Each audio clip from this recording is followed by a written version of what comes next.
Pessoal, sejam bem-vindos aqui à continuação do nosso módulo de estequiometria, primeira parte lá de estequiometria. Lembrando que semana que vem tem mais estequiometria, então fiquem tranquilos, vamos ver muito mais ao longo aí do nosso treinamento. Seguinte, como falamos, agora vamos falar sobre pureza e rendimento. Começando a falar sobre pureza, é algo que é sim cobrado no Enem e vamos ver como que é isso lá na seção Como Cai do Enem, como cai pureza. Mas galera, só para a gente saber o que é essa questão de pureza. Significa o seguinte, a pureza ela está sempre relacionada aos reagentes. Por quê, pessoal? Porque nem sempre os reagentes que a gente usa na nossa reação, eles estão puros. Geralmente eles têm impurezas e as impurezas elas não vão reagir. Então, o que vai acontecer? Se eu tenho um determinado reagente lá, X, mas que ele está cheio de impurezas, ele tem algumas impurezas aqui, isso aqui não vai reagir, só vai reagir a quantidade que está purinha dele lá.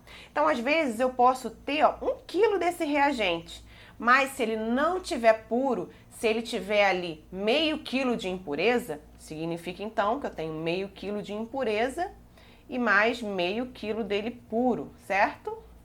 Isso aqui é só para a gente entender. Então, só o que vai reagir? Só vai reagir meio quilo. Eu posso colocar muito mais, mas só vai reagir a parte pura ali do nosso reagente. E aí é isso que o Enem considera. É o seguinte, se a questão informar o grau de pureza de algum reagente, a gente precisa fazer o cálculo da porcentagem no início da questão. Então, às vezes, ele vai nos dar um enunciado, vamos ver isso lá na seção Como Cai no Enem. Ele vai falar, determinado reagente, determinada substância tem um grau de pureza igual a 80%, 90%, que seja o valor que ele der. A gente, então, precisa considerar esse cálculo logo no início para a reação ficar certinha e a gente ver o que a gente vai obter de produto, considerando ali aquela massa que vai ser diferenciada. Beleza, vamos então fazer uma questãozinha aqui de exemplo. Vamos lá. Dada a reação abaixo, qual é a massa de hidrogênio formada ao reagirmos 15 gramas de H2, é só 4, ácido sulfúrico com 90% de pureza? E aí eu tenho as massas molares aqui de cada um do que interessa para mim. Então, primeira coisa, a gente já tem a reação aí, a gente vê se tá tudo balanceadinho. E aí, com a primeira dica, a gente vê os coeficientes. Os coeficientes estão aqui igual a 1, opa, já é um indício de que não está balanceado. De fato, não está balanceado. Então, como a gente prometeu, vamos começar usando ali os metais, as coisas, tudo que é diferente de oxigênio e hidrogênio, a gente começa a balancear. Começando então pelo alumínio, aqui nós temos só um átomo e aqui nós temos 2. Opa, coloca um 2 aqui, já acertamos, tranquilo. Agora vamos fazer o sulfato. Podemos fazer o sulfato inteiro, tá, pessoal? Não precisamos pegar só o enxofre, depois só o oxigênio. A gente pode pegar o sulfatinho lá ali inteiro. Aqui só temos 1, aqui temos 3. Opa, então eu preciso colocar 3 aqui também. Lembrando que ele vai multiplicar todo mundo. E agora, então, eu vejo se tá tudo certo. Vamos lá. Só falta eu acertar o hidrogênio, concorda? Aqui só tem o hidrogênio separadinho.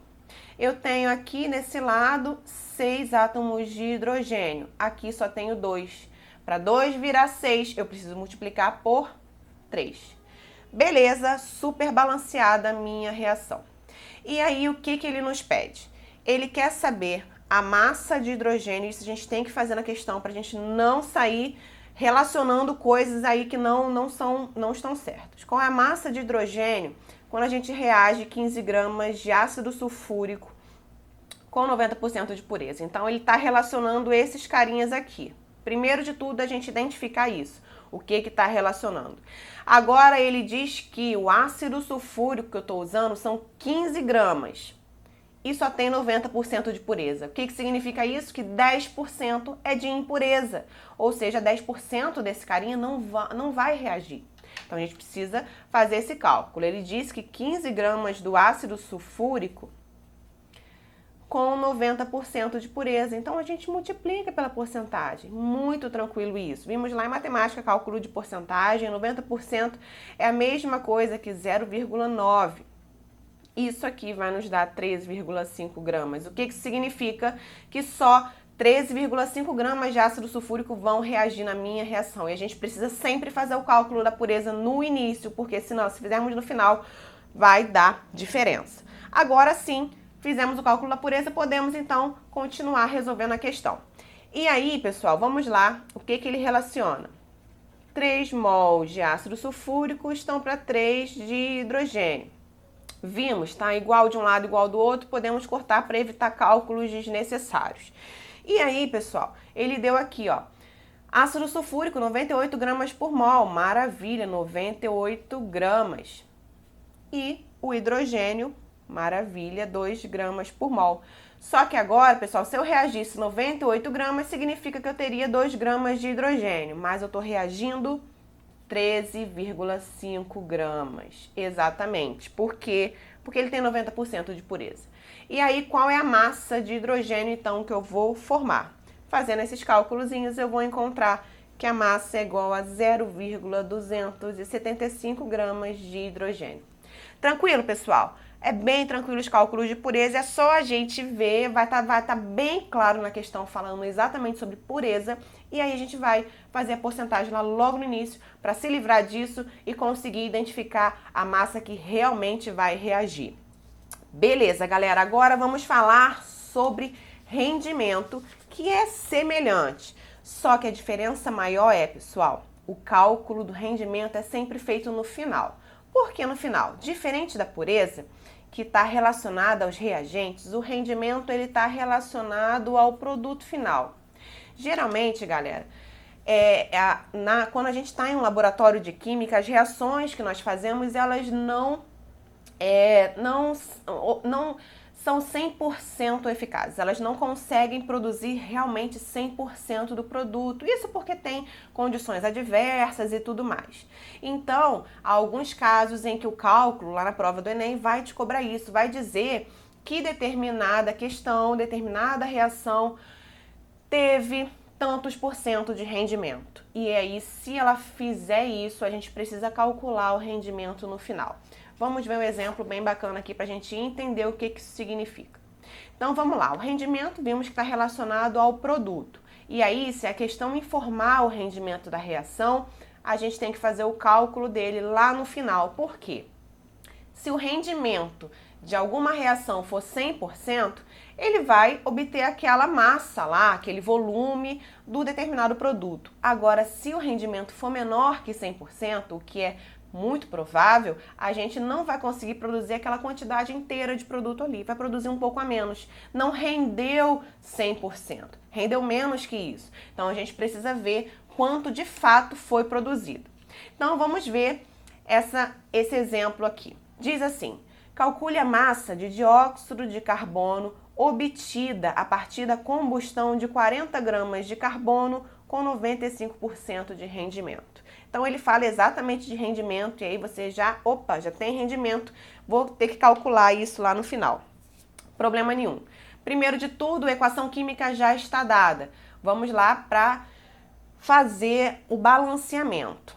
Olha aqui que interessante. O que eu falei? Que quando a gente olha aqui, já vê que os coeficientes são igual a 1, a gente já fica com uma pulga atrás da orelha e fala, bom, é provável que não esteja balanceada essa reação.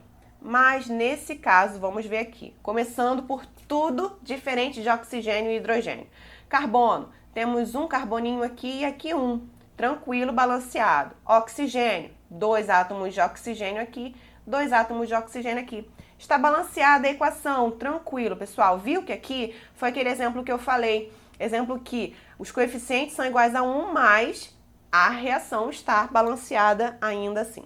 Agora ele fala, calcule a massa de dióxido de carbono, que é o CO2, obtida a partir da combustão de 40 gramas de carbono. Então, ele está relacionando o carbono com o CO2, não preciso saber nada do oxigênio.